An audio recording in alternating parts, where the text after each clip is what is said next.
संत रामपाल जी महाराज एक ऐसे महान संत जिन्होंने अपनी सतभक्ति, तत्व ज्ञान, करुणा और सेवा के बल पर समाज में नई मिसाल कायम की है।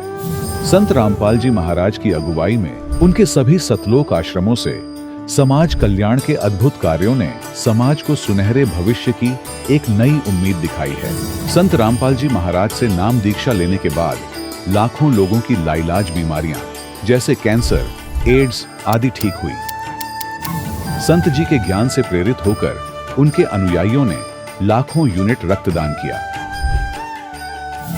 संत जी ने लाखों बहन बेटियों का दहेज मुक्त विवाह करवाया।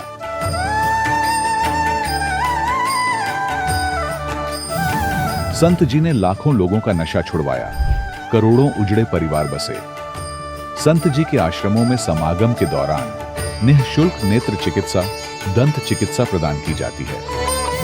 संत रामपाल जी महाराज द्वारा समय समय पर पर्यावरण संरक्षण के उद्देश्य से बड़े स्तर पर वृक्षारोपण किया जाता है। संत जी ने जरूरतमंदों को तत्काल राहत पहुंचाने के लिए एम्बुलेंस सेवा शुरू की। संत जी अपने अनुयायियों को देहदान के लिए प्रेरित करते हैं, जिससे मानवता की सेवा और चिकित्सा क्षेत्र में सुधार हो सके।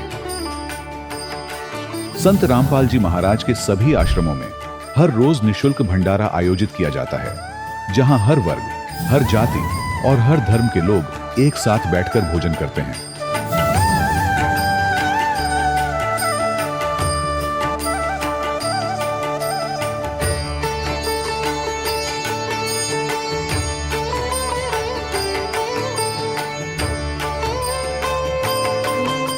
संत रामपाल जी महाराज की अन्नपूर्णा मुहिम ने गरीब और बेसहारा लोगों के जीवन में एक नई ऊर्जा और उम्मीद को जन्म दिया है।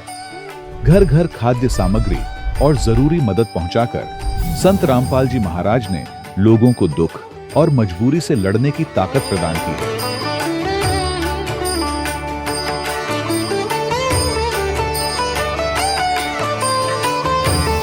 संत रामपाल जी महाराज द्वारा गरीब लोगों के लिए घर बनवाने का अद्भुत कार्य एक ऐसी मिसाल कायम कर रहा है जो सदियों सदियों संत जी की उदारता और दया भावना के तौर पर जाना जाएगा।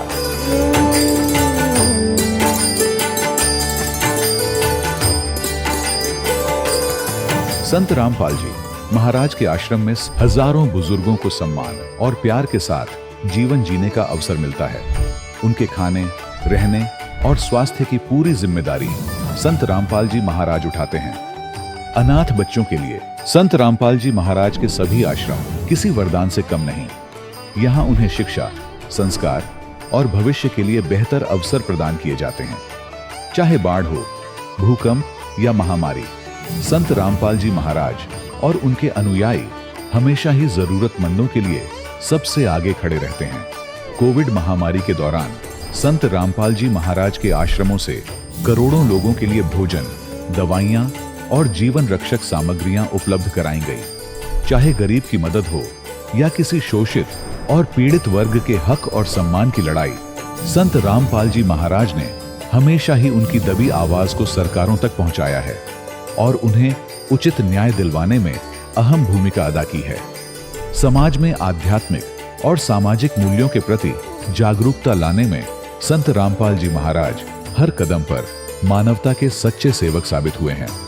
संत रामपाल जी महाराज का जीवन हमें सिखाता है कि सच्ची सेवा वही है जो निस्वार्थ भाव से की जाए। आइए हम भी इस महान सेवा के कार्य में इस महान संत से जुड़ें और संत रामपाल जी महाराज से नाम दीक्षा लेकर अपने जीवन को धन्य बनाएं।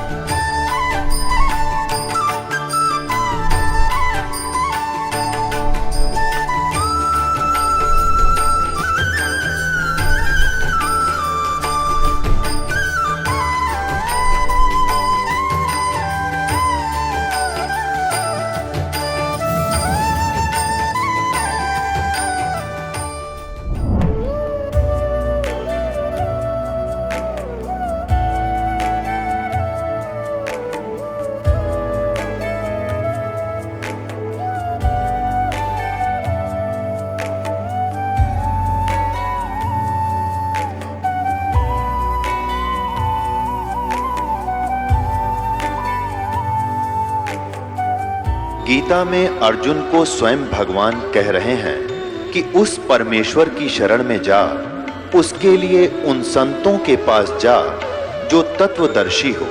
इसी प्रकार हजरत मोहम्मद को उनका अल्लाह कह रहा है कि कोई और पूर्ण परमात्मा है, उसको पाने के लिए उन तत्वदर्शी संत की तलाश कर।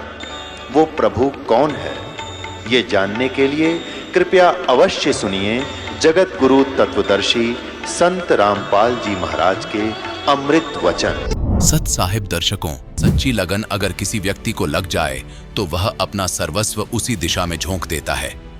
आज हम आपको रूबरू करवाएंगे एक ऐसे ही शख्स से जिनको सच्ची लगन लगी थी भक्ति, सेवा और पाठ करने की।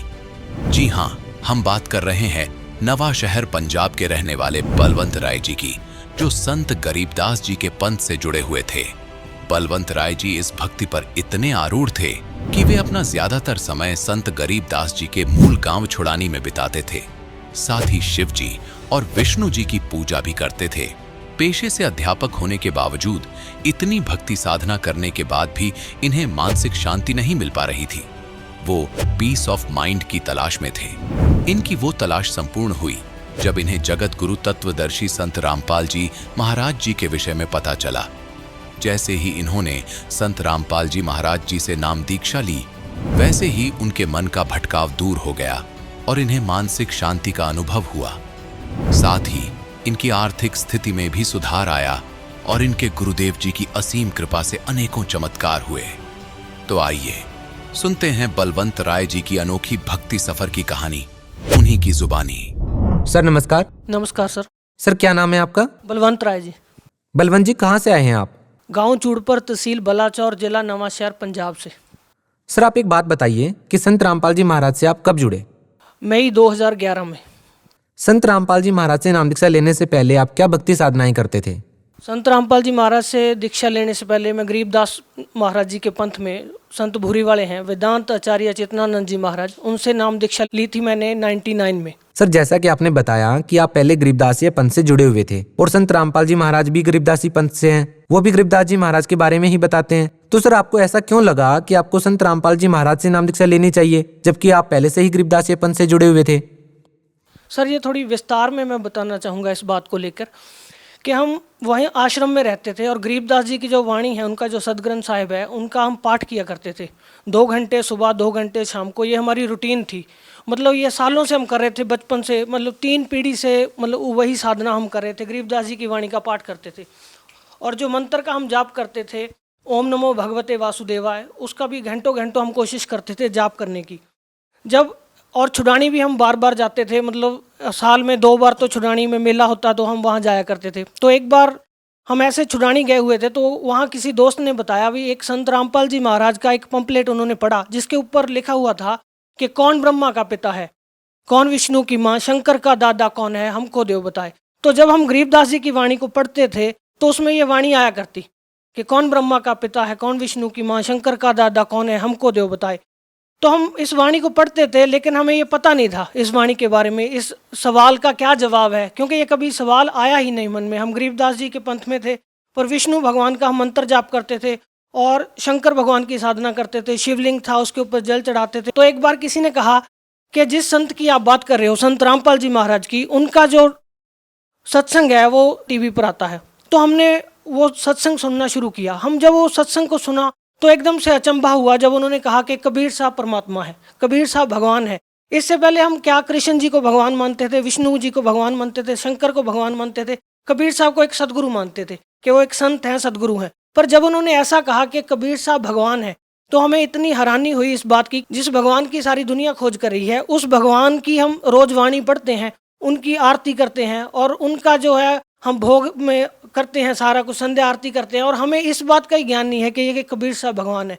तो इस कारण से हमें जो हमारी वो साधना थी, तो हमने सत्संग सुनने के बाद संत रामपाल जी जो बातें बताते थे उन्हें नोट किया, सारा उनके सत्संग की रिकॉर्डिंग ली, इंटरनेट से सत्संग डाउनलोड किए, उसके बाद सुनना शुरू किया। और जब हम पाठ करते थे तो गरीबदास जी की वाणी से मिलाना शुरू किया। हम पाठ करते थे, ग्रंथ साहिब के नीचे एक डायरी रखी, उसमें सारा नोट करते गए। जो संत रामपाल जी बातें बताते हैं क्या वो बातें गरीबदास जी की वाणी में है? तो एज इट इज़ वो बातें सारी की सारी उस वाणी में हमने पाई। और जो हम क्रिया कर रहे थे इससे पहले, जो हमारी साधना थी, वो बिल्कुल भी उस वाणी से मेल नहीं खा रही थी। जैसे हम हरिद्वार जाते थे, गंगा स्नान करते थे और परमात्मा वाणी में कहते थे कि पर भी लेन जात है दुनिया और हमरा ज्ञान किने ना सुनिया, और हम वही परबियाँ लेने जाते थे, वहाँ पे महाकुंभ कुंभ नहाने जाते थे और ये मूर्ति की पूजा करते थे, शिवलिंग की पूजा करते थे, ये सारा उसमें मना कर रखा था। और बार बार गरीबदास जी वाणी में भेद देते थे कि कोई वास्तविक मंत्र है, एक निज नाम है, वो खास नाम है, उस नाम की हमें जानकारी नहीं थी। हम वही मंत्र जाप कर रहे थे जो शास्त्र विधि त्याग के मनमाना आचरण था। तो जब हमने ये संत रामपाल जी महाराज का सत्संग सुना और उसे गरीबदास जी महाराज जी की वाणी से मिलाया तो एकदम से झटका लगा। तो जैसे हमारी दिनचर्या क्या थी, हम वहीं आश्रम में ही रहते थे, सिर्फ खाना खाने के लिए घर जाते थे और वापस आश्रम में आ जाते थे। तो इसके पीछे मान बढ़ाई भी बहुत थी हमारे साथ कि हम वहाँ पे जुड़े हुए हैं इतने साल से। पारिवारिक समस्याएं भी ऐसी थी कि कई पीढ़ी से चल रहे हैं, उस मतलब समाज में से निकल पाना बड़ा मुश्किल था। पर परमात्मा ने दया करी, संत रामपाल जी महाराज ने, कि ये ज्ञान हमें समझ में आ गया और ये बात मन में बैठी कि इस चौधर का हम क्या करेंगे कल को। मतलब जैसे गरीबदास जी वाणी में कहते थे कि कुकर शुकर खर कीजिएगा, छोड़ सकल बद फैला, कल को जानवर बनेंगे, पशु बनेंगे, तो ये हमारी मान बढ़ाई, ये साधना नकली जो हम करें किस काम आएगी। तो इसके कारण हमने वो साधना त्याग दी और संत रामपाल जी महाराज का ज्ञान सुना। आश्रम में जब हम गए, जब गुरुजी ने प्रथम मंत्र दिया, संत रामपाल जी महाराज ने प्रथम नाम जब दिया, तो इतना मतलब दिमाग में खटका कि हमने हजारों बार, लाखों बार गरीबदास जी के वाणी में ये मंत्र पढ़े थे और हमें ही ज्ञान नहीं हो सका कि ये वो वास्तविक मंत्र है। क्योंकि संत रामपाल जी महाराज अपने सत्संग में बताते हैं कि गुरु बिन काहू न पाया ज्ञाना, जो थो था बुस छड़े किसाना। गुरु के बिना ये ज्ञान नहीं हो सकता और वो वास्तविक संत, वो सदगुरु हमें मिले नहीं थे। बलवंत जी, जैसा कि आपने बताया कि गुरु बनाना बहुत जरूरी होता है, एक मनुष्य के लिए गुरु बनाना सबसे पहली और बड़ी बात। तो सवाल ये है कि पहले ही जब आपने गुरु बना रखा था, उसके बाद आपने संत रामपाल जी महाराज को अपना गुरु बनाया, तो दोनों संतों की भक्ति विधि में आपको ऐसा क्या अंतर लगा कि आपको संत रामपाल जी महाराज जी से नाम दीक्षा लेनी पड़ी? और हम आपसे ये भी जानना चाहेंगे कि किस संत की साधना करने से आपको लाभ मिला? जो हम साधना करते थे तो हमारा आधार गरीबदास जी की वाणी थी, जो हमारा आधार था, मेन था, वो ग्रंथ साहिब गरीबदास जी का था। और जब हम अपनी भक्ति विधि को उनके साथ मिलाते हैं, जैसे हमारे जो मंत्र हैं, तो अगर गरीबदास जी ने इतनी वाणी लिखी है, इतना बड़ा ग्रंथ साहिब उन्होंने लिखा है, तो क्या ये 5 अक्षर जो है ओम नमो भगवते वासुदेवा, तो वो उसमें लिख सकते थे। तो हमने मिलाया, मतलब ऐसा नहीं है कि एक दिन में ये फैसला ले लिया भाई आज इनको छोड़ दो वहाँ चले जाओ, ऐसा नहीं। मतलब 8-9 महीने तक हमने उसका खोज किया पूरा। उसमें जब देखा, मिला के देखा, तो कहीं भी ये मंत्र नहीं पाए। और जो साधना गरीबदास जी बताते थे, इन ब्रह्मा विष्णु महेश तक का जो बताते थे, इन सतलोक का जो वर्णन बताते थे, वो हमने इतने सालों में, मतलब 12 साल तक हमने वो पुरानी साधना की। तो 12 साल में हमें कभी उस ज्ञान की, जैसे कहते हैं, छींट भी नहीं लग सकी, हमें पता ही नहीं चल सका कि ऐसा भी कोई ज्ञान है। तो जब ये सत्संग सुना, उसके बाद वो भेद खुला, सारी की सारी वाणी खुल के सामने आ गई कि गरीबदास जी क्या कहना चाहते हैं, कि कौन से वो वास्तविक मंत्र हैं जिनकी वो बात करते हैं। बलवंत जी, क्या करते हैं आप? अध्यापक हूँ जी, मैं एक प्राइमरी स्कूल में टीचर हूँ। सर, आप एक शिक्षित व्यक्ति हैं और निस्संदेह आपने संत रामपाल जी महाराज को बहुत ही सोच समझकर अपना गुरु बनाया होगा। सर, हम आपसे ये जानना चाहेंगे कि कोई भी साधक होता है, वो भक्ति इसलिए करता है, वो गुरु इसलिए बनाता है, उसका उद्देश्य ये होता है ताकि उसको शारीरिक लाभ मिले, मानसिक लाभ मिले, आध्यात्मिक लाभ मिले। हम आपसे ये जानना चाहेंगे कि संत रामपाल जी महाराज से नाम दीक्षा लेने के बाद आपको क्या क्या लाभ मिले हैं? सर, जब हम गरीबदास जी की वाणी को पढ़ते थे तो उसमें एक वाणी आती थी, गरीबदास जी कहते थे कि सुख के सागर राम है दुख मोचन होई, और पत्थर पानी प्रतिमा से तरया ना कोई। हम पढ़ते थे उस वाणी को, पर कभी हमारे जीवन में वो इम्प्लीमेंट नहीं हो सकी थी। क्यों? क्योंकि हमारे ऊपर दुख ऐसे कैसे रहते थे। हम भक्ति करते थे, जबकि गरीबदास जी कहते कि सुख के सागर राम है दुख मोचन होई। अगर हमारे पास वो राम होते, वो जिस साधना से वो दुख दूर होते हैं, अगर वो साधना हमारे पास होती तो हमारे दुख दूर होने चाहिए थे। बचपन से ही मतलब इतना ज़्यादा हमारे परिवार में क्लेश रहता था, कलह रहती थी, जिसके कारण मेंटली डिस्टर्बेंस रहती थी बहुत ज़्यादा। मैं परेशान रहता था और कई बार ऐसा भी था कि आत्महत्या तक का भी विचार मन में आता था। तो संत रामपाल जी महाराज से नाम लेने के बाद जो चीज़ चेंज आई लाइफ में, वो सबसे ज़्यादा थी, जिसको कहते हैं पीस ऑफ माइंड। हर शिक्षित व्यक्ति है जो वो इस बात की खोज करता है कि मानसिक शांति होनी चाहिए। अध्यात्म के मार्ग पर जो भी आदमी चलता है, वो सबसे पहले उसकी यही खोज होती है, पीस ऑफ माइंड, कि हमें आत्मिक और मानसिक रूप से शांति होनी चाहिए। तो संत रामपाल जी महाराज की शरण में आने के बाद सबसे बड़ी चीज़ ये हुई कि मन की जो भटकना थी वो समाप्त होगी। पहले हम कहीं जाते थे भगवान की खोज में कि वो शांति मिले, हम मानसिक रूप से हमें शांति मिल सके। तो वो शांति जो वास्तविक थी वो सत्य साधना से होनी थी, और वो सत्य साधना संत रामपाल जी के पास थी। तो जब हमने ये नाम लिया तो सबसे बड़ा लाभ क्या हुआ, ये मानसिक रूप से शांति होगी, मन की भटकना खत्म होगी। जैसे संत रामपाल जी महाराज अपने सत्संग में बताते हैं कि पर्वत पर्वत में फिरया, कारण अपने राम, और राम जैसे संत मिले जिन सारे सब काम। तो वो मानसिक शांति सबसे पहली चीज़ थी। और फाइनेंशियल जो कंडीशन थी हमारी, जो हमारे जानकार हैं, जानने वाले सारे जानते हैं कि फाइनेंशियल तौर पे बहुत ज़्यादा कंडीशन अच्छी नहीं थी। संत रामपाल जी महाराज से नाम लेने के बाद सबसे बड़ा ये लाभ हुआ कि हमारी फाइनेंशियल कंडीशन है बहुत ज़्यादा सुधर गई। और उसके साथ साथ जैसे शरीर में होते हैं रोग, जैसे एक वाणी है उसमें कहा कि दास गरीब तबीब सतगुर बंदी छोड़ कबीर हैं। वो असली जो वैद्य हैं, जो असली डॉक्टर हैं, वो कबीर साहब हैं, और वही अपने संत के माध्यम से लाभ देते हैं। तो हमारी माता जी हैं, उनको जो है उनका खून इतना कम हो गया था, मतलब 5 पॉइंट समथिंग था। तो डॉक्टर के पास गए तो उन्होंने बोला कि इनको जो है ब्लड चढ़ाना पड़ेगा, अगर ब्लड नहीं चढ़ाओगे तो इनकी सेहत और ज़्यादा ख़राब हो जाएगी। तो हमारी माता जी ने संत रामपाल जी महाराज जी से नाम लिया, और उसके बाद जब हमने टेस्ट कराया, हमने डॉक्टर को बोला, टेस्ट कराने गए और रिपोर्ट लेके हम डॉक्टर के पास गए, हमने बोला जी ऐसे ऐसे बोला था, इनको खून चढ़ाना पड़ेगा। तो डॉक्टर हंस के कहने लगा, भाई आप में कितना खून है, उससे ज़्यादा तो आपकी माता जी में है। वो 12 पॉइंट समथिंग हो गया संत रामपाल जी महाराज जी की दया से। और सर ऐसा ही है कि हमारी शादी के कई साल बाद तक हमारे बच्चा नहीं था, तो उसको लेकर थोड़ा मेरी वाइफ भी परेशान रहती थी। तो हमें ऐसा नहीं था, संत रामपाल जी महाराज का ज्ञान था, पर मेरी वाइफ को कभी कभी इस बात की चिंता होती थी। तो हमने डॉक्टर के पास गए तो उन्होंने बोला कि इनका जो ब्लड ग्रुप है मेरी वाइफ का वो नेगेटिव था और मेरा पॉजिटिव था। तो अगर वो कहते बच्चा होगा तो इसमें कोई ना कोई प्रॉब्लम आएगी, इसमें उनको मतलब मानसिक रूप से कमज़ोर भी हो सकता है, कोई ना कोई समस्या आएगी। पर संत रामपाल जी महाराज की ऐसी दया हुई कि उन्होंने दया करी, और शादी के 4 साल बाद एक बेटा हुआ और बिल्कुल तंदुरुस्त है। ऐसे ही एक बार मेरा बेटा बहुत ज़्यादा बीमार था, तो मैं कहीं गया हुआ था, मेरी वाइफ का फ़ोन आया कि बेटे की जो हालत है काफ़ी ख़राब होगी, उसके सारे शरीर के ऊपर दाने दाने से हो गए और बहुत ज़्यादा रो रहा है। तो छोटा बच्चा था, तो उसने देखा जब उसकी हालत को, तो वो घबरा गई काफ़ी ज़्यादा। उसने मेरे को फ़ोन किया, बोले ऐसे ऐसे बेटा बीमार हो गया और आप इतनी देर से आए नहीं हो, इसको दवाई दिलानी थी। तो मैंने मन में विचार किया कि संत रामपाल जी महाराज, आप तो डॉक्टरों के डॉक्टर हैं, आप तो जो चाहे वो कर सकते हैं, आपने इतने कैंसर तक के रोग को ठीक कर सकते हैं, तो ये छोटी सी आपके लिए क्या बात है। तो ऐसे मैं विचार करता करता बाइक पे आ रहा था। जैसे ही मैं घर पहुंचा तो मैंने देखा बेटा आराम से सोया हुआ है, वाइफ अपना काम कर रही है। मैंने उससे पूछा भी तुम कह रहे थे बीमार है, तो वो एकदम से हैरान सी हो गई। उसने बोला हाँ बीमार तो था, पर अब पता नहीं ठीक है। मैंने उसका सारा कपड़े उतार के देखे, कोई उसके ऊपर निशान नहीं था, कोई ऐसे दाने नहीं थे। वो संत रामपाल जी महाराज ने मेरे घर पहुंचने से पहले ही उसको ठीक कर दिया। और ऐसे ही अभी 3-4 दिन पहले की बात है कि मेरी वाइफ बहुत ज़्यादा बीमार थी, उसको बार बार उल्टी हो रही थी, उसकी सेहत ज़्यादा ख़राब थी। उसने मेरे को फ़ोन किया, बोले मैं बीमार हूँ तो आप घर पे आओ। तो आ रहा था, जब मैं घर पहुँचा तो संत रामपाल जी महाराज की जो है अमृत जल की एक बोतल होती है छोटी सी, तो उसमें से उसने 2-4 घूंट पिए। जब मैं घर पहुँचा तो वो एकदम से ठीक थी। उसने बोला मैं बिल्कुल ठीक हूँ, मेरे को कोई ऐसी परेशानी की बात नहीं है।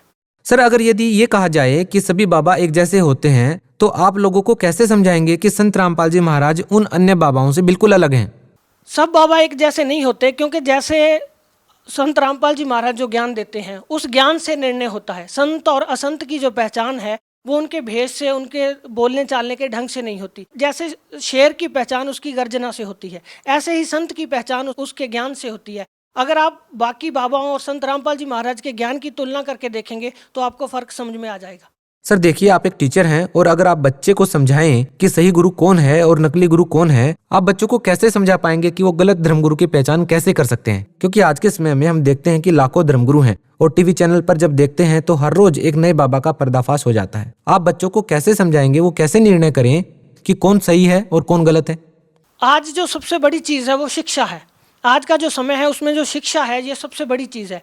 वही शिक्षा है वो संत को पहचानने का आधार बन रही है। जैसे हमने इनको पहचाना संत रामपाल जी महाराज को, अगर हम शिक्षित ना होते तो हम उन सदग्रंथों के साथ इनके ज्ञान का मिलान नहीं कर सकते थे। तो हमने क्या किया, उनके ज्ञान का सदग्रंथों के साथ मिलान किया। जो पहले संत थे जिनसे हम जुड़ते थे उनके ज्ञान का भी हमने मिलान किया। अब जब हम मिला के देखेंगे तो जो असली और नकली का फर्क सामने आ जाता है। सर, भगत समाज को आप क्या संदेश देना चाहेंगे? भगत समाज को संदेश नहीं है, हमारी तो यही प्रार्थना है कि जो संत रामपाल जी महाराज ज्ञान दे रहे हैं इस ज्ञान को सुनिए।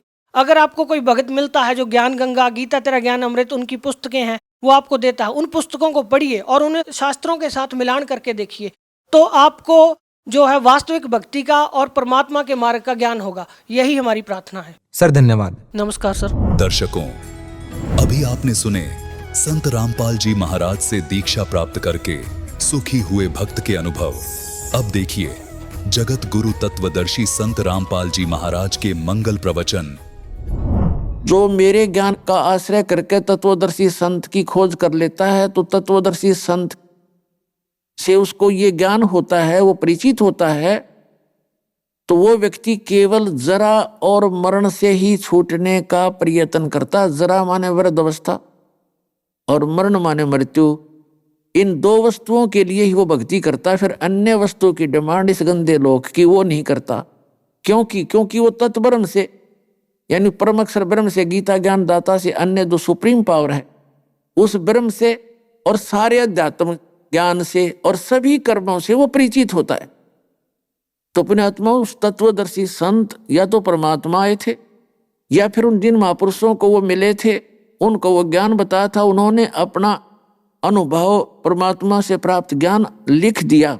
वो आज वर्तमान में हम उनके विचारों को समझें कि ये वही संत हैं जो भगवान से मिले थे, तो उनमें जो प्रमाण है। और वर्तमान में इस दास पर मेहर करिए कबीर भगवान ने इस यथार्थ ज्ञान के देने की, उसके बच्चों तक पहुंचाने की।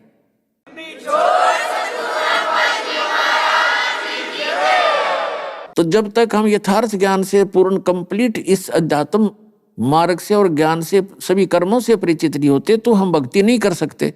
इसलिए आपको इन कथाओं के माध्यम से ये ज्ञान भी बताया जाता है। तो कहने का भाव ये है, दास का जो उद्देश्य है कि आपका सौभाग्य है कि आपको ये यथार्थ ज्ञान सुनने को मिला और ये वो भक्ति मिल गई जो अभी तक परमात्मा ने आपके लिए सुरक्षित रखी थी, गुप्त रखी थी, छुपा रखी थी। आप तक यहाँ तक लाए थे भगवान इधर उधर से छुपा के। आप वो पुण्यकर्मी प्राणी हो जो सतलोक आश्रम में जो पहुंच चुके हैं या पहुंचेंगे, वो परमात्मा की विशेष आत्माएं, आम आत्मा नहीं है।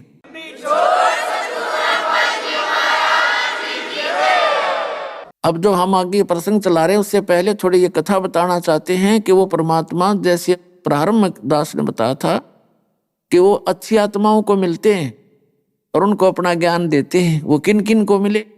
आदरणीय धर्मदास साहिब जी की कथा आपको दास सुना ही रहा है, अब ये इसे क्लियर होगा। आदरणीय मलुकदास साहिब जी से, आदरणीय नानक साहिब जी से, आदरणीय दादू दास साहिब जी से, आदरणीय गरीबदास साहिब जी गांव छुड़ानी जिला झज्जर हरियाणा वाले से मिले, और आदरणीय गीसा दास साहिब जी गांव खेखड़ा जिला मेरठ उत्तर प्रदेश वाले को। और वैसे तो बहुत महापुरुषों को मिले हैं, लेकिन ये कुछ महापुरुष दास के ज्ञान में है, नॉलेज में है, इनको मिले। तो इनमें से आदरणीय गरीबदास साहिब जी को परमात्मा मिले सन 1727 में। सन 1717 में गरीबदास साहिब जी का जन्म हुआ। 10 वर्ष के थे जब खेतों में गऊ चरा रहे थे, बहुत से और भी गवाले साथ थे। तो वो परमात्मा अपने गुण धर्म के आधार से सतलोक से चलकर आए गति करके। वो एक साधु जिंदा महात्मा का रूप बना के उनके पास आए, फिर उनको ज्ञान दिया। लंबी कहानी है, थोड़ा शॉर्ट में बताएंगे। और वहाँ एक कंवारी गाय का दूध, आशीर्वाद से परमात्मा ने कंवारी गाय का दूध निकाला, उस दूध को पान किया, गरीबदास जी को पिलाया। अन्य ग्वालों ने वो दूध पान नहीं किया जो कंवारी गाय से परमात्मा कबीर जी ने अपने आशीर्वाद से, परमेश्वर ने, सतपुरुष ने निकाला था। क्योंकि कंवारी गाय में दूध नहीं होता, परमात्मा सतलोक से मंगाते हैं अपना आहार और वहां आ जाता है, उससे निकाल लिया, दूध पी लिया, सतलोक से आता उनका सारा। तो आपका भी सतलोक से आ सकता है जब आप सच्ची भक्ति करो। तो सतकर मान लियो, यहाँ तो कुछ भी नहीं है। 1-2 वर्ष वर्षाना वो सारे टक्कर मार के मर जाए, ये लोक है और आप उसके बच्चे हो। इतिहास बता रखा गरीबदास साहिब जी ने कि एक बार अकाल पड़ा था। जो गरीबदास साहिब जी की शरण में परमात्मा के बच्चे थे उनको कोई आंच नहीं आई थे, 1-1 महीने भोजन नहीं खाया। नौका ने सुरक्षित शरीर रहा था, अंदर से फीड कर दिया मालिक ने, जैसे माँ के पेट में पाला करे। तो कहते हैं ऐसे ही आपकी यहाँ भी मैं सुरक्षा ऐसे ही करूंगा जब मेरी शरण में आ जाओगे। तो गरीबदास साहिब जी को ज्ञान दिया। 10 वर्ष के बालक थे, रुचि घड़ी थी, वो तो पुण्यकर्मी प्राणी थे, उन्हीं के लिए आए थे अपने गवाह बनाने के लिए भगवान। तो कहने का भाव यह है कि उनको सचखंड में ले गए, सतलोक में, और ऊपर के सब ब्रह्मांड दिखाए, ब्रह्मा विष्णु महेश के लोक दिखाए, धर्मराज का लोक दिखाया, जहाँ न्यायाधीश आप जी सभी प्राणियों का अकाउंट रखता है, प्लस माइनस आपके वहां सभी पुण्य देखे जाते हैं। और फिर सतलोक में लेकर गए जहां परमात्मा रहते हैं, जहां हम सभी रहा करते थे। पीछे से गरीबदास साहिब जी को मृत जानकर चिता पर रख दिया गया था अंतिम संस्कार के लिए। उसी समय परमेश्वर ने, कबीर देव जी ने सतलोक से उस प्यारी आत्मा को वापस भेज दिया कि जा बच्चा, तेरे शरीर का नाश करने जा रहे हैं, तू जल्दी शीघ्र जा। तुरंत उसमें प्रवेश कर दिए और फिर वो उठ करके परमात्मा के से प्राप्त उस ज्ञान का उच्चारण करने लगे, उस वाणी का। तो पुण्यात्माओं, उस आदरणीय गरीबदास साहिब जी ने परमात्मा से प्राप्त ज्ञान को उसी तरह उच्चारण किया जैसे तुलसीदास जी ने लाखों वर्ष पहले घटना घटी, रामायण की जो कुछ भी लीला थी, श्री राम और रावण की, कैसे जन्मे थे रामचंद्र जी, वो कौन थे, कहाँ से आए थे, किस कारण से वो यहाँ आए थे, वो सारी डिटेल अपनी चौपाइयों के माध्यम से बोली। और वो आज पवित्र हिंदू धर्म के सभी पुण्यकर्मियों को मान्य है कि तुलसीदास जी ने जो बोला लाखों वर्ष पहले का वो सत्य है। इसी प्रकार आदरणीय गरीबदास साहिब जी को परमात्मा ने वो दिव्य दृष्टि दे दी, उस दिव्य दृष्टि से और अपना ज्ञान फीड कर दिया। लाखों वर्ष पहले की, असंख्यों युग पहले की बीती हुई सब घटनाएं और आने वाले समय में क्या क्या होगा वो सब लिखा। तो उसी के आधार से गरीबदास साहिब जी की वाणी से आपको ये थोड़ा सा वार्ता सुनाते हैं परमात्मा और उस धर्मदास प्यारी आत्मा की। दर्जन दे का रूप शैल वृंदावन कीनी, तहां मिले धर्मदास करत हैं बहुत अधीनी। एक साधु और पुण्यकर्मी प्राणी जो पूर्व जन्म के होते हैं, उनके स्वाभाविक लक्षण होते हैं, उनके अंदर विनम्रता बहुत होती है। भगत वही होता है जिसके अंदर बहुत विनम्रता होती है, जीव दया भी बहुत होती है उसके प्रति, वो किसी को दुखी नहीं देख सकता। यदि उसकी पार नहीं बसावा उसको सुखीकरण की, आंखों में आंसू जरूर भर लेता है। और ये भक्त है, जरा सी बात हो जा, हिंदू मुसलमानों को मार दो, मुसलमान हिंदुओं को फूंक दो, हिंदू सिखों को फूंक दो, सिख हिंदुओं को मार दें, ये भक्त नहीं रहे। हम भले चाहे हिंदू हैं, सिख हैं, मुसलमान या ईसाई बने हैं, लेकिन हम भक्त नहीं रहे। हमें भक्त बनना पड़ेगा उस परमात्मा के पाने के लिए। तो यहाँ क्या कहते हैं, दर्जन दे का रूप, जिंदा महात्मा का रूप बना के परमात्मा, वो परम पिता पूर्ण ब्रह्म सत्य पुरुष शैल वृंदावन की नी, वृंदावन में सैर सपट्टे को आए और तहां मिले धर्मदास करते हैं बहुत अधीनी। बहुरंगी वरियाम कामनी कामी सोई, दर सतगुरु का रूप धनी उतरे हैं लोई। जैसे आप जी को बहुत बार यह आध्यात्मिक ज्ञान चर्चा के माध्यम से भी सुनने को मिला, अन्य संतों के, कबीर पंथियों के विचार और इस दास के यथार्थ परमात्मा से प्राप्त ज्ञान के विचार सुने। अन्य जितने भी ये कबीर पंथी हैं, जिसमें दामा खेड़ा वाले या लहर तारा तालाब काशी वाले या कबीर चौरा काशी वाले या खरसिया वाले या अन्य भी जितने कबीर पंथी हैं, जैसे ये मधु परमहंस रांजड़ी वाले, ये क्या बताते हैं, कबीर साहब को तो एक सतगुरु, एक टीचर मानते हैं और परमात्मा को भिन्न मानते हैं। वो परमात्मा को निराकार मानते हैं। परमात्मा प्रकाश ही प्रकाश है, चेतन प्रकाश है। हरियो मधु परमहंस थोड़ी चतुरता दिखा के अटपट न्यारी कर रहा है। सृष्टि रचना सुनाई इसने, पहले परमात्मा गोपत थे, फिर शब्द उच्चारण किया, उससे सफेद प्रकाश हो गया, उस सफेद प्रकाश में परम पुरुष स्वयं मिल गए, फिर वो अमरलोक हो गया, सतलोक बन गया। फिर वो उस प्रकाश में परमात्मा समा गए, फिर वो चेतन हो गया, वो अमरलोक बन गया। और फिर वही सार नाम, वो आदि नाम, वो सच्चा नाम, सारनाम सतपुरुष का है और सतपुरुष ही सारनाम हो गया। और कबीर साहब को भी एक सतगुरु मानते हैं। आपको कबीर सागर से भी रूबरू कराएंगे। और ये परमात्मा की प्यारी आत्मा गरीबदास साहिब जी क्या बता रहे हैं? दर्जन दे का रूप सैल वृंदावन की नी, तहां मिले धर्मदास करत हैं बहुत अधीनी। बहुरंगी वरियाम कामनी कामी सोई, दर सतगुरु का रूप धनी उतरे हैं लोई।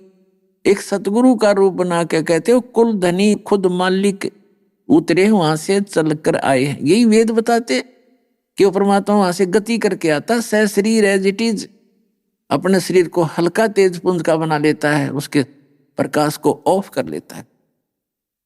यही गरीबदास जी कहते कि धर सतगुरु का रूप धनी उतरे हैं लोई। धनी यानी कुल मालिक। परम उजागर ज्ञान ध्यान बहुरंगी बाना, तहां मिले धर्मदास आचार विचार दीवाना।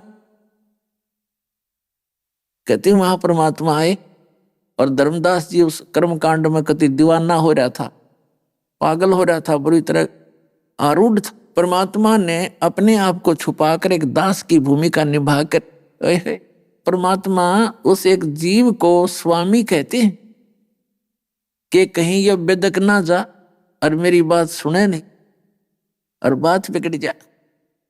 अपने आत्माओं काल के जाल से आपको निकालने के लिए परमात्मा ने कितने छल छिद्र करने पड़ते।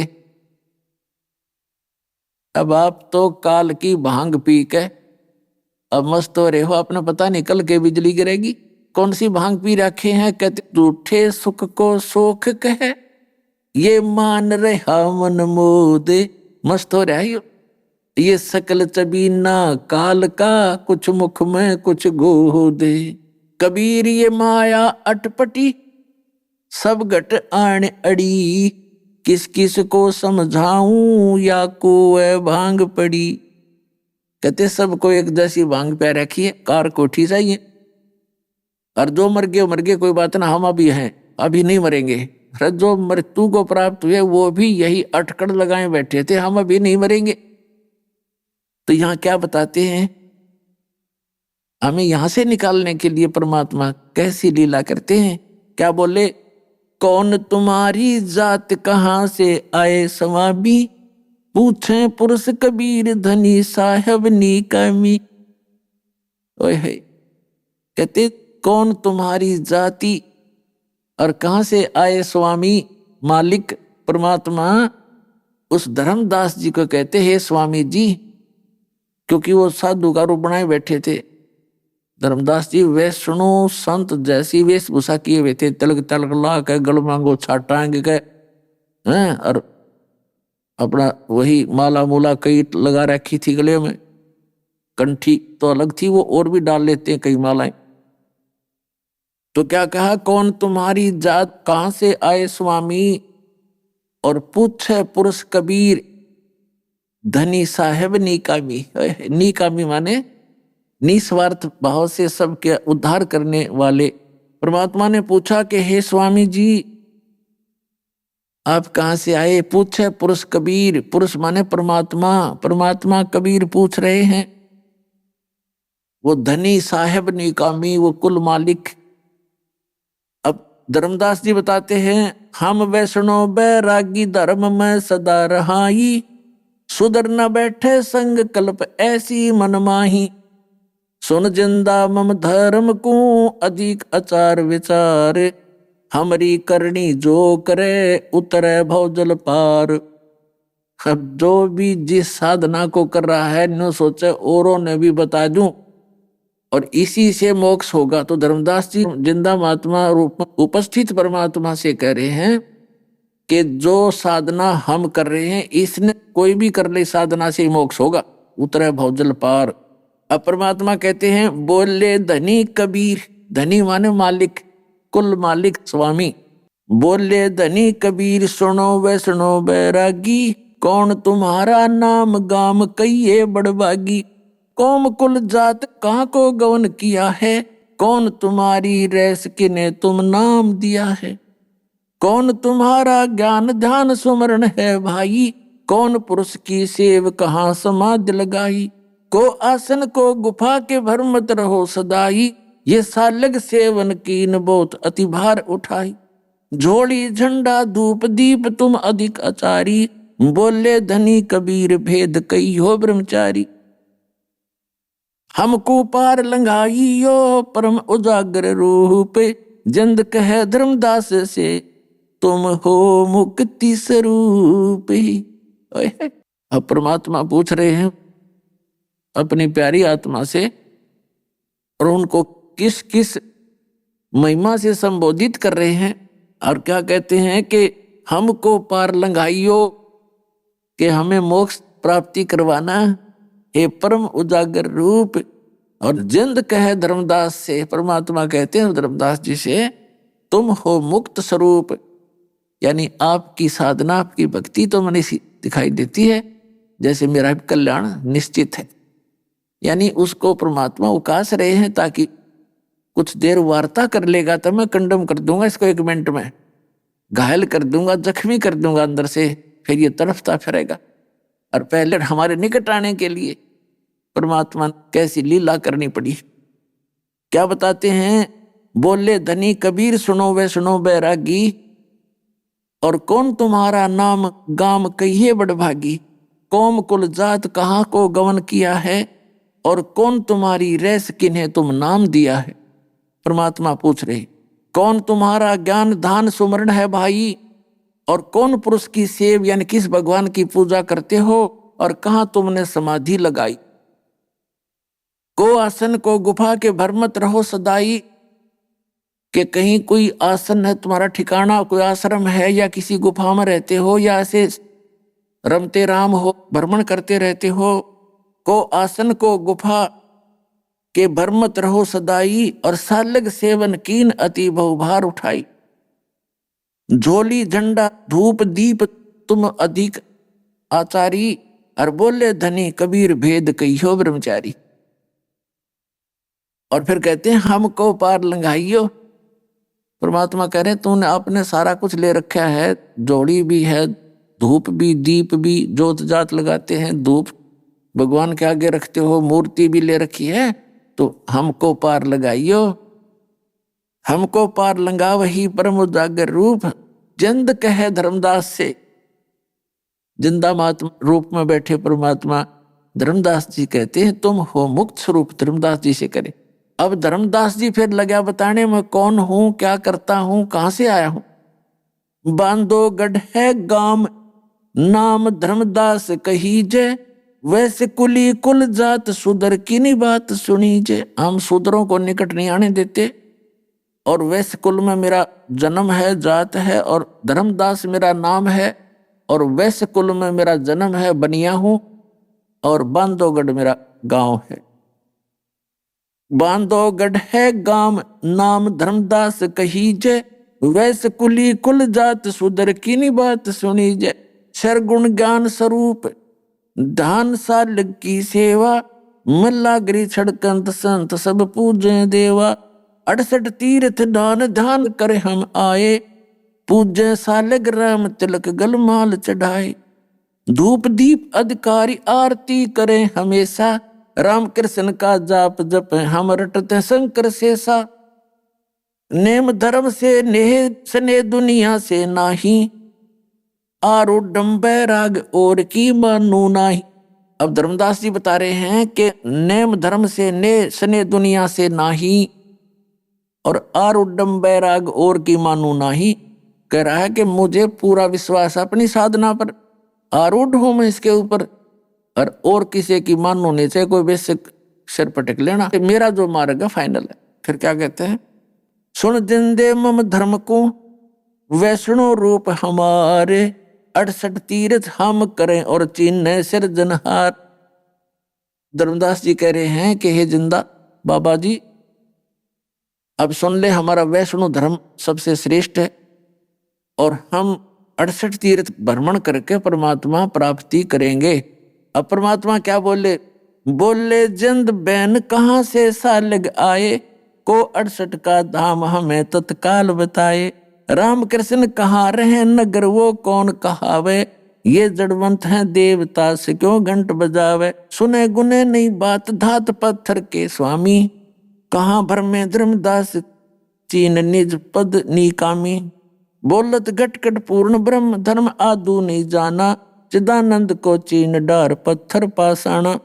राम कृष्ण कोटों गए वो धनी एक का एक, जिंद कहे धर्मदास से तुम बूझो ज्ञान विवेक। परमात्मा कहते हैं पहले तो ये बता तेरे राम और कृष्ण कहाँ रहते हैं। धर्मदास जी ने बताया कि वो विष्णु जी स्वयं हैं और विष्णु लोक में रहते हैं। परमेश्वर कबीर जी ने बताया कि आप के भगवान स्वयं स्वीकार कर रहे हैं गीता में कि मेरे और तेरे अर्जुन बहुत जन्म हो चुके, तो वो भी नाशवान है। और ब्रह्मलोक में गए हुए प्राणी भी पुनर्जन्म में आते हैं, पुनरावृत्ति के अंदर है। तो जब आपके विष्णु भी मरेंगे और वो ब्रह्म आपका विष्णु लोक भी नाश होगा, एक दिन इस ब्रह्मांड का पूरा विनाश होगा, तब कहाँ रहोगे तुम। तो क्या बताते हैं, राम कृष्ण कोटो गए वो धनी एक का एक। अपनी महिमा आप बता रहे परमात्मा। तेरे राम कृष्ण तो करोड़ों मर लिए, वो परमात्मा जो का तू है वो ना मरता है ना जन्मता है। जिंद कहे धर्मदास से तुम बूझो ज्ञान विवेक, कि कम से कम वो विवेक वाला ज्ञान मुझसे सुन ले, बूझ ले। मैं बताना चाहता हूं तेरे को। अनंत कोट ब्रह्मांड रच सब तज रह नियारे, जिंद कहे धर्मदास सू जाका करो विचार। परमात्मा का अपनी महिमा पर बताते हैं कि सारे ब्रह्मांडों को रच के वो अलग रहता है। वो परमात्मा जैसे वैज्ञानिक ने विमान बना दिया और ऊपर को जाते हैं रॉकेट वगैरह, यहां से बनाकर पूरा फीड कर देते हैं और वो चला जाता है, 2-2, 3-3, 4 वर्ष तक चलता रहता है अपनी मंजिल तक पहुंचने के लिए। और उसमें कोई संचालक भी नहीं होता, अंदर बैठे हुए व्यक्ति भी उसमें अपना आराम से बैठे होते हैं, उनको चलाने की आवश्यकता नहीं, वो अपने आप अपने निर्धारित समय से चल रहा होता है। इसी प्रकार परमात्मा ने सारे ब्रह्मांडों को रचा, वो फ्री घूम रहे, उनका विधान बना दिया, उनमें चाबी भर दी अपने वचन से। अनंत कोट ब्रह्मांड रच, सभी ब्रह्मांडों की रचना करके और सब तज रहे नियारे, जिंद कहे धर्मदास सू जाका करो विचार। जाका करो विचार सकल जिन सृष्टि रचाई, वार पार नहीं कोई बोलत है सब गट माही। बोलत है धर्मदास सुनो जन दे मम बाणी, कौन तुम्हारी जात कहाँ से आए प्राणी। अब धर्मदास जी कहता भगवान को कि हे प्राणी, हे जीव, हे जिंदा महात्मा के रूप में बैठे प्राणी, तू कहाँ से आया, तेरी क्या जाति है। पुण्यात्मा, जब इस प्यारी आत्मा धर्मदास की आंखें खुली थी, टक्कर मार मार कर रो रहा था, ये भगवान हम तक कति नीच व्यक्ति हैं, हमने आपके साथ ना जाने क्या क्या व्यवहार किया। और जब से पहले हम कितने काल की भांग पी करके कैसे रिफले हुए हैं, कैसे भूले हुए भगवान को, अपने आप को सुप्रीम माने बैठे। हम भूल गए हम जीव हैं। 1 मिनट में दरग मार जा प्राणी को, अड़ते प्रधानमंत्री बन रहा हो किते, हाथ भी ना उठे। तो जीव अपनी औकात बोलकर बकवाद करता है। इस ज्ञान से जीव की अपनी औकात याद दिलाई जाती है कि तू कौन है और किसने तुझे ये गलत गाइड करके आपको भ्रमित कर दिया, जिस आप जी अपने यथार्थ उद्देश्य को भूलकर यही कि इन खिलौनों के खेलने में, इन्हीं के जोड़ने में अपना जीवन नाश कर रहे हो। इसके साथ साथ एक आवश्यक कार्य है, वेरी वेरी इंपॉर्टेंट है, वो काम भूल गए, उसकी याद दिलाई जाती है सत्संग। ये अतरज की बात कही तैमो से लीला, नमक पिया दूध पत्थर से करी करीला। नरसिला नित नाच पत्थर के आगे रहते, जाकी हुंडी झाली सांवल जो सा कहन थे। पत्थर से रविदास दूध जिन बेग पिलाया, सुन जिंदा जगदीश कहाँ तुम ज्ञान सुनाए। परमेश्वर परवान पत्थर न कहिए जिंदा, नामा की छान छवाई दई देखो सरसंदा। सरगुण सेवा सारे है निर्गुण से नहीं ने। सुन दिन दे जगदीश तू हम दीक्षा क्या दे। अब धर्मदास जी लग गया उलाने देन, क्योंकि हमारी जो शालिग्राम मूर्ति थी पत्थर की पीतल की जो ले रहा था साथ में रखता था भगवान विष्णु की कृष्ण जी की, तो परमात्मा ने कहा कि भगवान की मूर्ति को आपने पत्थर बता दिया, ये भगवान है पत्थर मत समझ जिंदा।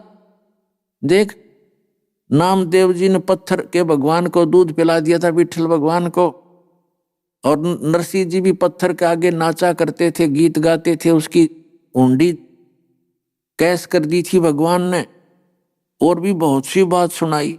अपने आत्मा एकदम ज्ञान समझ में नहीं आता प्राणी के। अब जैसे विचार करने की बातें हैं कि नामदेव जी ने एक पत्थर के भगवान को मूर्ति को दूध पिला दिया, बिल्कुल सही है, क्योंकि पिछले ही तप से होते हैं पूर्ण हंस मुराद। जो पिछले संस्कारी प्राणी होते हैं वो किसी ना किसी युग में परमात्मा कबीर जी यानी कि ईसत भक्ति से वो चार्ज होते। जैसे पुण्यात्माओं अब ये भक्ति मार्ग पूरे विश्व में प्रारंभ होगा और करोड़ों अरबों व्यक्ति मनुष्यधारी प्राणी पार होंगे। अब सत भक्ति हजारों वर्ष चलेगी, तो इस दौरान जो पार हो गए वह हो गए, और फिर भी जिनका पैर फिसल गया वो यहीं रह जाते हैं। फिर अगले जन्म जन्मांतरों में इस बैटरी चार्ज से इस वर्तमान की सत साधना से वे ऊपर की लोकों में चले जाते हैं, कहीं पर देवता बन जाते हैं, कहीं पर ब्रह्मा विष्णु महेश की पदवी पाते हैं। फिर उसके बाद नीचे स्वर्ग महास्वर्ग में अपने पुण्यों को समाप्त करके फिर पृथ्वी पर डाल दिए जाते हैं। तो वो पुण्यकर्मी प्राणी फिर भी अन्य प्राणियों से अधिक उनकी भक्ति शक्ति और पुण्य साथ रहते हैं, क्योंकि प्रारब्ध एवरेज रेशो से बनाया जाता है। पुण्य और पाप जिस भी रेशो में आपके हैं उसी रेशो से उतने पुण्य उतने ही पाप निकालकर आपका एक जीवन निर्धारित किया जाता है मनुष्य का, जिसको प्रारब्ध कहते हैं। तो उन्हीं विठल जी की मूर्ति की पूजा तो और पता नहीं कितना महाराष्ट्र कराया करता, और उस नामदेव जी ने दूध कैसे पिला दिया, क्योंकि वो पुण्यात्मा थी, परमपिता परमात्मा की आत्मा थी, और उन्होंने संकल्प कर दिया था कि जब तक भगवान आप दूध नहीं पियोगे मैं भी अन्न आहार नहीं करूंगा। माता पिता चले गए थे बाहर उनके भ्रमण करने के लिए किसी कामवश, और छोटे से बालक नामदेव की ड्यूटी लागे थे, बेटा विठल जी का भोग लगाना, दूध का कटोरा, और फिर बाद में अन्न ग्रहण करना, पहले मत खाना। तो वो पत्थर की मूर्ति वो माँ बाप तो कैसे करते थे, कटोरा दूध का रख दिया भगवान विठल की मूर्ति का आगे, थोड़ा सा उंगली से उठा के मुंह का लगा दिया, फिर थोड़ी देर पर्दा रख दिया, 2 मिनट में उठा के सारे भोजन में मिला के आप पी लेते थे। अभी आपने सुने संत रामपाल जी महाराज के मंगल प्रवचन। आइए अब सुनते हैं संत रामपाल जी महाराज से नाम दीक्षा लेकर सतभक्ति करके अद्भुत लाभ प्राप्त करने वाले अनुयायी के विचार। मनुष्य अपने जीवन में अनेकों भक्ति साधना करता है, लेकिन फिर भी ना तो उसे मानसिक शांति मिलती है और ना ही शारीरिक सुख प्राप्त होता है। दर्शकों, ऐसी ही कहानी थी देहरादून उत्तराखंड के रहने वाले अमित मनवाल जी की। अमित जी सभी पारंपरिक भक्ति साधना किया करते थे। ये ब्रह्मा विष्णु महेश और देवी दुर्गा की पूजा बड़ी ही निष्ठा से किया करते थे। हर तरह के व्रत करते थे और हर तीर्थ स्थान पर भी ये जा चुके थे, लेकिन फिर भी ना तो इन्हें शारीरिक सुख मिला और ना ही मानसिक शांति मिली। लेकिन दर्शकों, आज अमित जी का कहना है कि मेरी जिंदगी तब बदली जब मुझे संत रामपाल जी महाराज द्वारा लिखित पुस्तक ज्ञान गंगा प्राप्त हुई।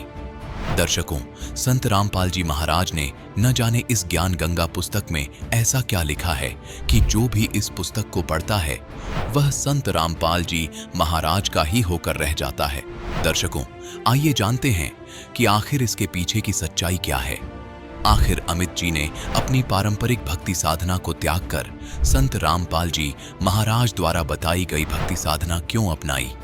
सुनते हैं अमित जी की कहानी उन्हीं की जुबानी। नमस्कार सर। नमस्कार सर। सर क्या नाम है आपका? सर मेरा नाम अमित मनवाल है। अमित जी, आप कहाँ से हैं? सर मैं तहसील डोईवाला, जिला देहरादून, उत्तराखंड का रहने वाला हूँ। अमित जी, संत रामपाल जी महाराज जी से नाम उपदेश आपने कब लिया? सर मैंने संत रामपाल जी महाराज से नाम दीक्षा 26 जुलाई सन 2021 को ली।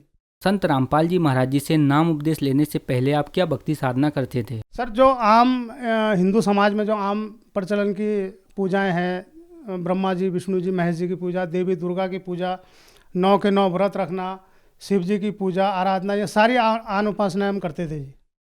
तो फिर क्या कारण बना कि आप संत रामपाल जी महाराज जी की शरण में आए?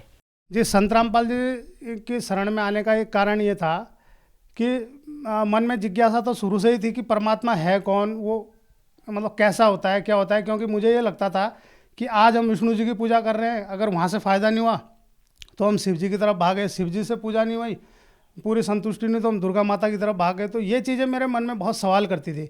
फिर सर जो 2011 में क्या हुआ कि मेरे बड़े भाई, मेरा एक बड़ा भाई था, अर्जुन नाम उसका था, उसकी एक सामान्य बीमारी के अंतर्गत उसकी डेथ हो गई।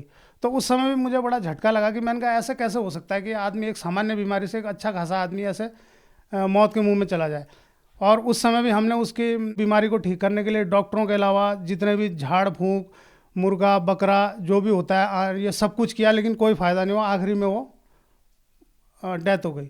तो वहाँ से भी मेरे मन में ये आया कि ये कहीं ना कहीं तो कुछ ऐसा है और मैं इसकी जड़ को पाके रहूँगा अगर परमात्मा ने मेरे ऊपर दया कर दी। तो मैं उसी समय से ही जो है इसमें मतलब ऐसा लग गया था कि तरह तरह के मैं सत्संग देखता था टीवी पे। संत रामपाल जी महाराज की भी मैं चैनल में ये आता था, जब कभी इंटरव्यू या मतलब कभी ऐसे लगा के देख लिया तो कोई लाइन चलती थी, या गुरुजी जो है संत रामपाल जी महाराज वहाँ कुछ बोल रहे होते थे कि ब्रह्मा जी, विष्णु जी, महेश जी, तो मैं उस समय मतलब उनको देख के कहता था ये लो एक और ये आ गए कि जो है इतने तो पहले दुनिया में पड़े हैं और ये भी कह रहे हैं कि जी ब्रह्मा जी, विष्णु जी, महेश जी से ऊपर कोई है। तो मैंने कहा अगर ऊपर कोई है तो हमें मिले ना, कैसे मिलेगा वो।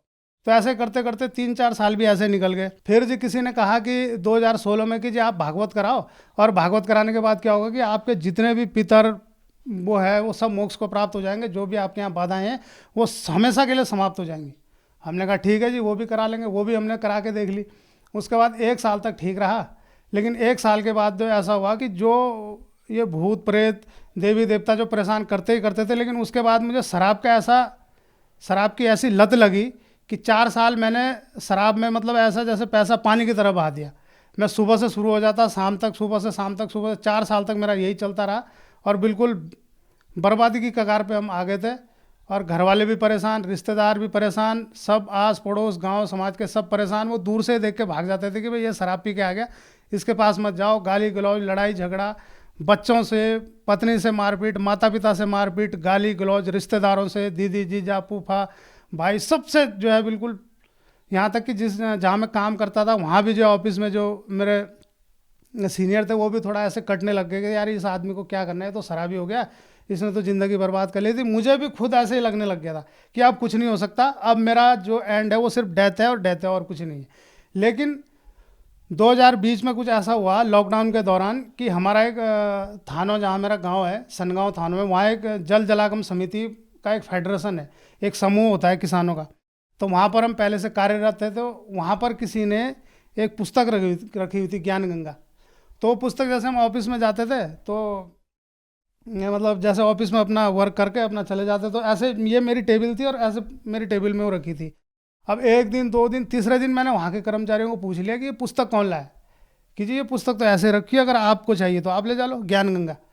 तो मैंने क्या किया, मैंने कहा ठीक है मैं ले जा लूँ, कोई दिक्कत तो नहीं। ना कि ले जाओ आप। मैं अपना वो पुस्तक उठा के घर ले आया। अब घर में जैसे ही मैंने वो पुस्तक पढ़नी शुरू करी, पहले मैंने एक पेज मतलब शुरू के दिन 2 3 4 पेज ही पढ़े। फिर मैंने उन 4 पेजों को पढ़ने के बाद जो पीछे उनमें भक्तों के नंबर होते हैं लिखे हुए कि इन पे कॉल करो, तो मैंने पहले आजमाने के लिए मैंने कहा देख तो लूँ ये सच है कि झूठ है। मैंने उनमें से 3-4 को कॉल किया, कोई महाराष्ट्र के, कोई दिल्ली के। तो उन्होंने बोला बिल्कुल बिल्कुल जी बिल्कुल सही है, और आप ऐसा, उन्होंने ये बताया कि आप चैनल पे ऐसे ऐसे सत्संग आता है और उसे सुनो। तो जी फिर मैंने 2020 में जब ये पुस्तक मेरे को मिली तो मैंने वो पुस्तक पढ़ के कुछ थोड़ा बहुत सत्संग सुन के, फिर मैंने यूट्यूब पे जब उन्होंने बताया कि उसमें भी वीडियो आती हैं, चैनल आते हैं, तो मैंने वो भी देखना शुरू किया। तो मेरे मन में ये होता था कि जैसे मैंने एक वीडियो देखी तो मैं ये सोचता था अपने मन में कि अगर ये वाली वीडियो नेक्स्ट आ जाए तब मैं मान जाऊँगा, मैं नाम ले लूँगा कि ये भगवान है। और बस मैं ये सोचता था, जैसे मैं खोलता था वही वीडियो बिल्कुल जो एक उसमें बहुत उसमें चलती है, वो जो राधा स्वामी के प्रवर्तक थे जिन्होंने 52,000 लोगों को नाम दीक्षित किया था, तो उनकी वीडियो से मैं इतना ज़्यादा इम्प्रेस हुआ था।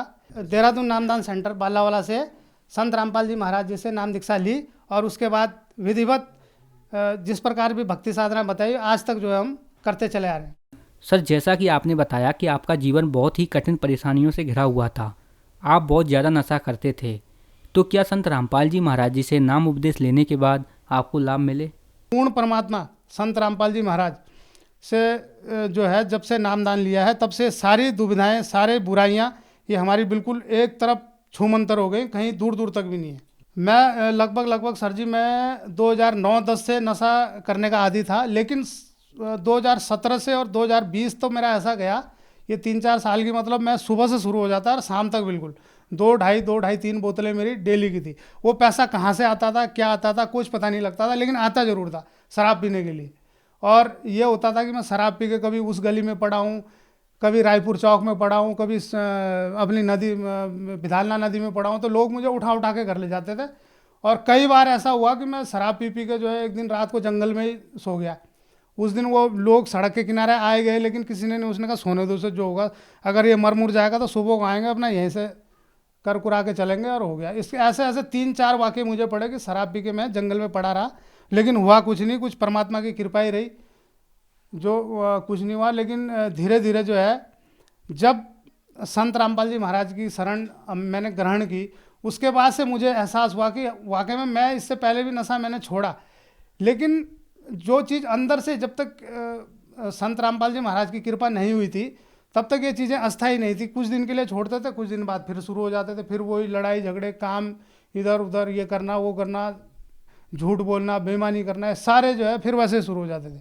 लेकिन अब जो ये हुआ है ये बिल्कुल अस्थायी तौर पे हुआ है, और ये मान लीजिए कि इसके अलावा और कोई चारा भी नहीं है पूरी दुनिया में कि किसी को किसी बुराई से बाहर निकालने का।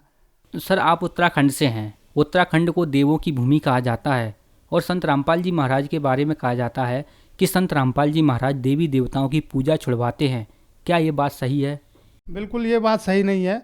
संत रामपाल जी महाराज देवी देवताओं की पूजा छुड़ाते नहीं, उनकी सत भक्ति मतलब उनकी भक्ति विधि तरीके सही विधि से भक्ति करना बताते हैं कि इनकी मतलब जो सही मंत्र है उनका जाप देते हैं, और जो है सही विधि से ये आडंबर से दूर करते हैं।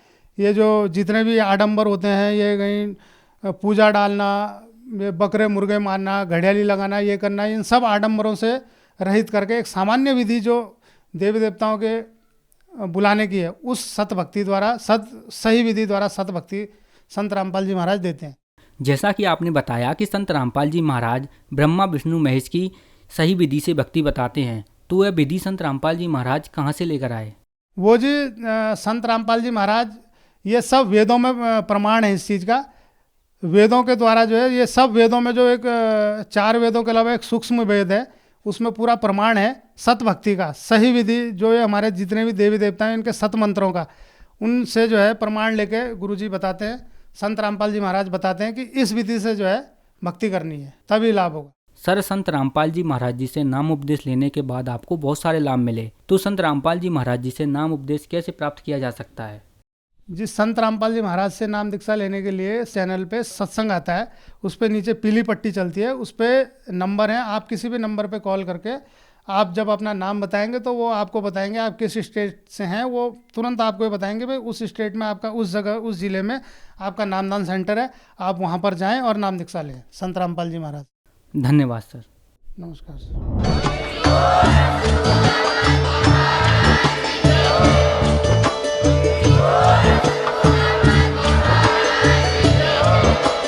आप सुन रहे थे जगत गुरु तत्वदर्शी संत रामपाल जी महाराज जी के मंगल प्रवचन। अधिक जानकारी के लिए विजिट कीजिए हमारी वेबसाइट www.jagatgururampalji.org। संत रामपाल जी महाराज जी के शुभ आशीर्वाद से पूरे विश्व भर में 500 से भी ज्यादा नाम दीक्षा केंद्र हैं, जिन पर संत रामपाल जी महाराज जी द्वारा ऑनलाइन निशुल्क नाम दीक्षा दी जा रही है। अपने नजदीकी नाम दीक्षा केंद्र का पता करने के लिए संपर्क करें 8222880541।